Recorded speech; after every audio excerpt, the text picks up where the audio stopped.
Hello mga Comstead. Yun ikot-ikot tayo dito sa farm.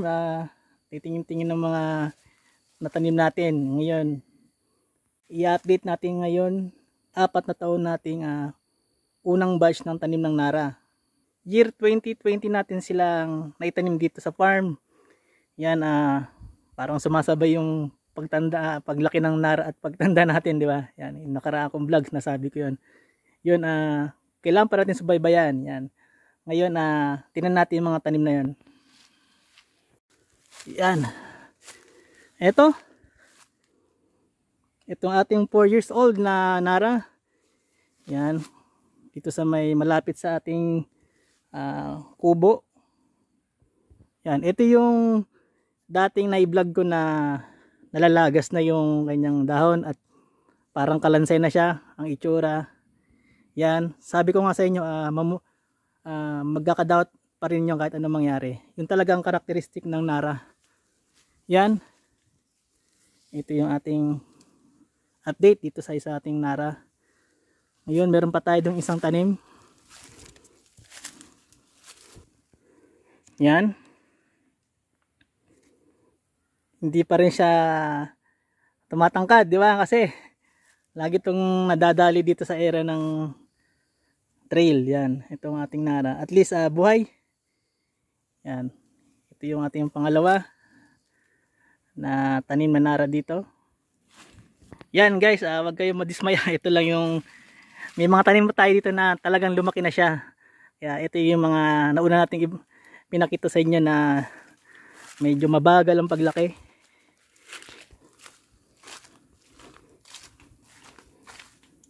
Punta natin dito yung iba. Unahin natin dito sa may cacao area muna. Dito maraming tayo na itanim na puno ng Nara. Yan, kung natatanong nyo yan. Yan. Yan ang talagang average ng 4 years old na Nara. Yan. Tingnan nyo yung kanyang pinakasanga. Haba na, no? Yan, lapitan natin. Yan, medyo masukal dito sa area. Yan. Ito yung tinuro kanina. Yan, yan na siya kalaki oh. Puno na talaga eh. Yung mga dahon niya, yung sanga. Yan. Ngayon lapitan natin yung puno.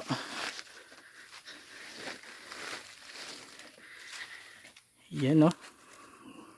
Grabe, di ba? Laki na.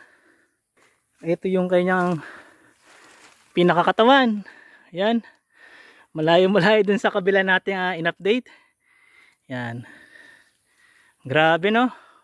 Pwede. Talagang hindi ka madidismaya ngayon. Dito sa area, matataas ang mga Nara natin. Ayan no? Yan, medyo masukal na dito. Kasi itong mga nyog, nagalaglagan na yung mga dahon niya. Ito guys, ito pa isa. Yan. Ito talagang pinilit kong alagaan tong puno na to, tong Nara. Dito kasi lagi siyang natatamaan ng dahon ng nyog. Yan no, kapag nalaglag talagang siya. At least yan, matangkad na siya. Meron na tong 20 feet ang taas nito.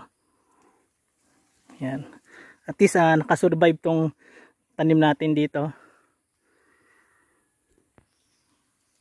Yan, talagang pinaikutan ko pa ng nyog yan para makita ng mga dumadaan dito na may tanim na Nara.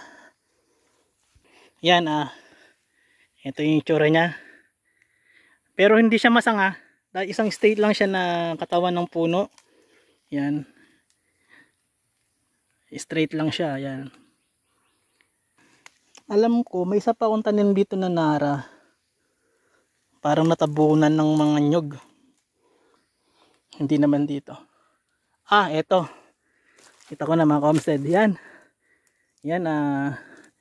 medyo maliit pa siya katulad dun sa kabila natin ng tanim ng Nara. Yan. Pero kayo madidismaya, meron tayo ditong isang tanim na Nara din. Ito mas malaki. Hindi naman malaki, matangkad, mataas. Yan.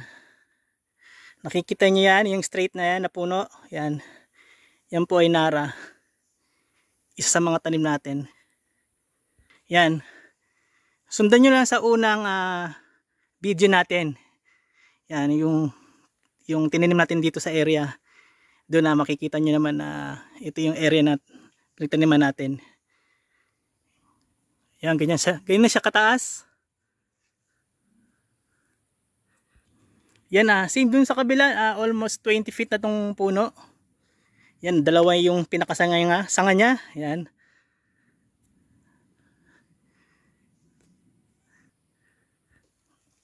Lapitan natin. Wow. Ito na siya. Mataas-taas na rin, no? Yung nga, hinahabol niya yung liwanag. Doon siya nagdadaon sa taas at nagsasanga. Yan. Kung napapansin nyo, pag dito sa mga bundok, yan, ganyan ang mga puno rito. Humahaba yung katawan. Naghahabol ng liwanag ng araw. Ayan guys, inabutan tayo ng ulan. And then, hindi tayo makakapunta doon kasi masukal. Meron doon mas mataas. I think mga 25 feet ang taas ng nara.